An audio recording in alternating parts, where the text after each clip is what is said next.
Hey guys, it's Blase, and today we're just going to be talking about some American tips that you can throw in your back pocket and use when you travel. I'm going to be traveling too, so I'm doing a little bit of research for myself. Hopefully in the upcoming next year, 2023, we're going to be doing some major trips, and we wanted to take you guys along with us and give you the same tips that we're going to be learning while we're on our way. Like kind of like doing like a documentary, that type of deal.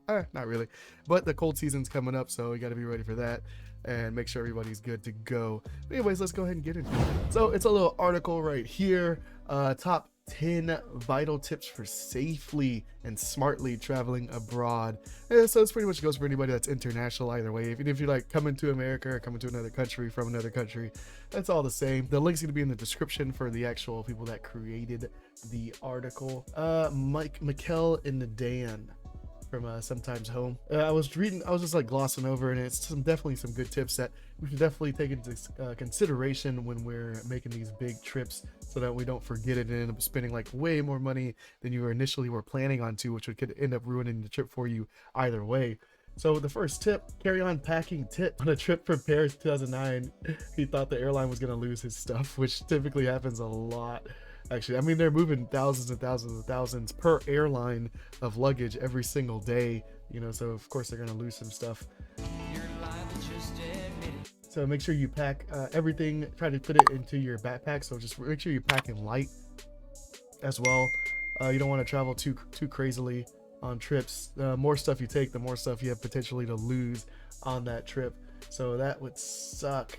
He says, if an airline loses your luggage, hopefully they're thoughtful and nice, provide some necessities before you leave the airport. This is why it's imperative your passport's in your carry-on for international travel.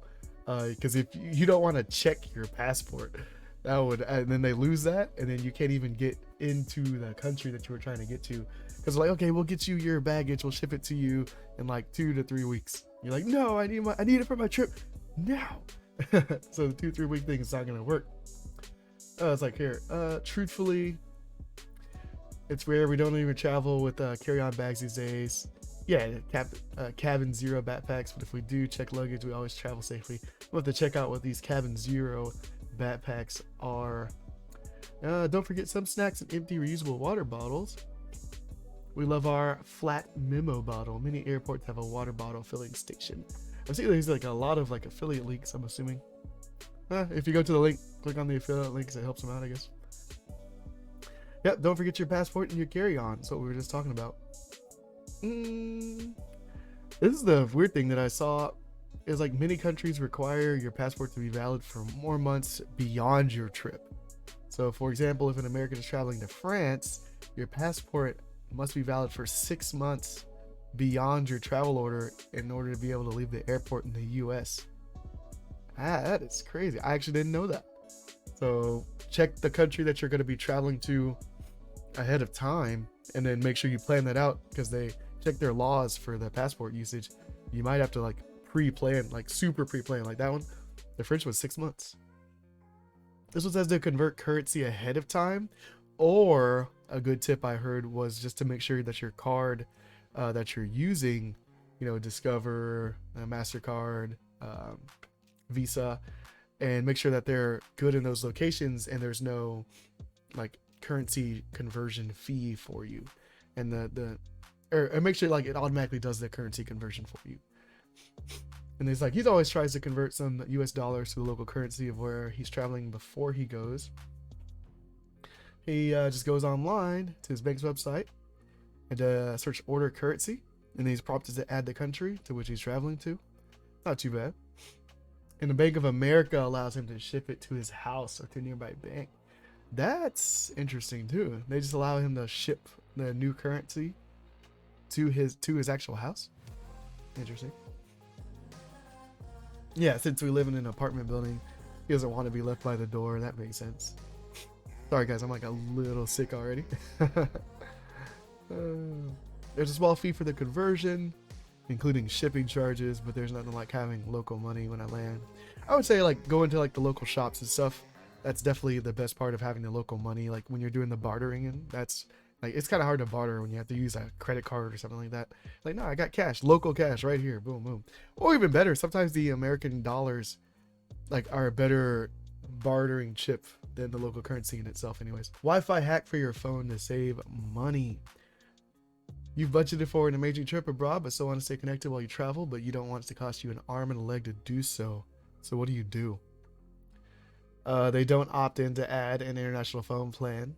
Everywhere abroad has Wi-Fi these days. Interesting, yeah. It said we either travel with our Skyroam pocket-sized Wi-Fi hotspot, or we simply set our phones to airplane mode with Wi-Fi enabled. So they either had like a Wi-Fi pocket, or they're just saying like, oh, everybody else has Wi-Fi these days. If you're traveling to like first world countries, then yeah, I would assume that. But if you're trying to like go out to like these islands or craziness, you know, then I don't know, probably not. Because that's still first world country, right? And then you're going out to somewhere that's kind of desert with no coverage or anything. Is it okay? What is OK Maps and why is it life-saving? Is OK Maps. Google has an incredible feature you can take care of before the trip for use on your journey once you arrive. You didn't even have to be on Wi-Fi for it to work. Here's how to do it. Open the Google Maps on your phone. Look up the area you're visiting. If you're going to Spain, the map then pulls up the map of Madrid. Go back to the search bar, X out Madrid, and then write OK Maps. It'll put a red rectangle like this, or a blue rectangle, and then you could download it as well. And now the map is actually locally saved onto your phone. So you don't need to like worry about the cellular signal, or like, oh, do I have signal? Will my Google Maps work? Nah, you got it right there, already locally on your phone. So that's a good tip.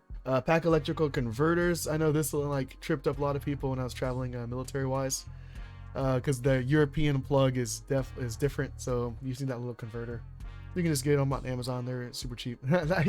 As they literally say in the article, you just buy one on Amazon. Just plan for the place that you're going to, and don't be stupid when you travel in an unknown area. That's even in the United States. You know, you don't want to act all crazy. You don't even know like where you're going to, who the people are, what kind of nonsense they tolerate.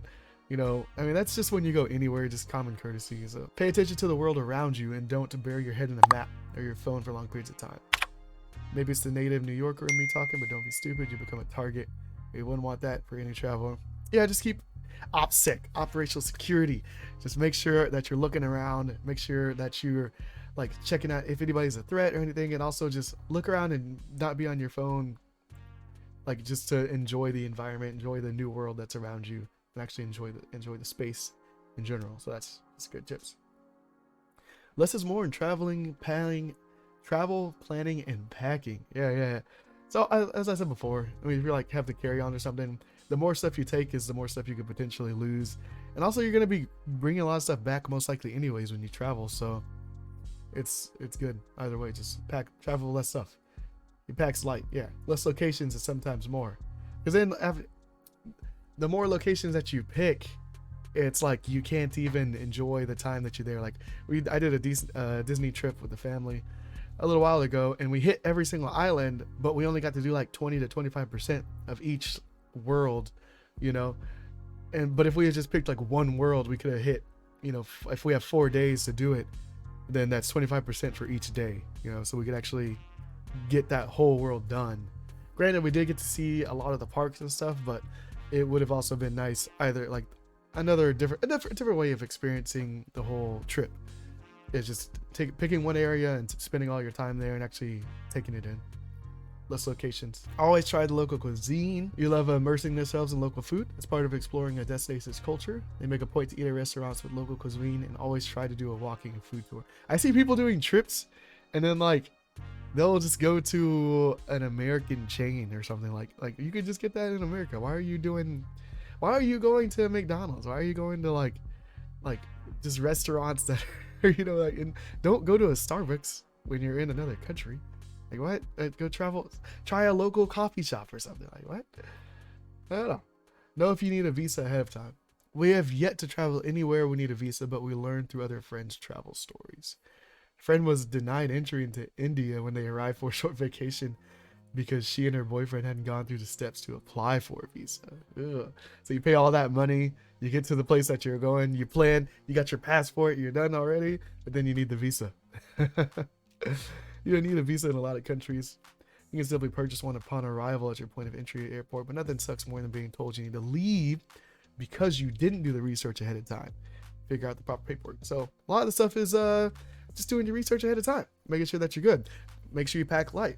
Make sure you keep your passport on you so you don't have that lost in the airport or like with luggage.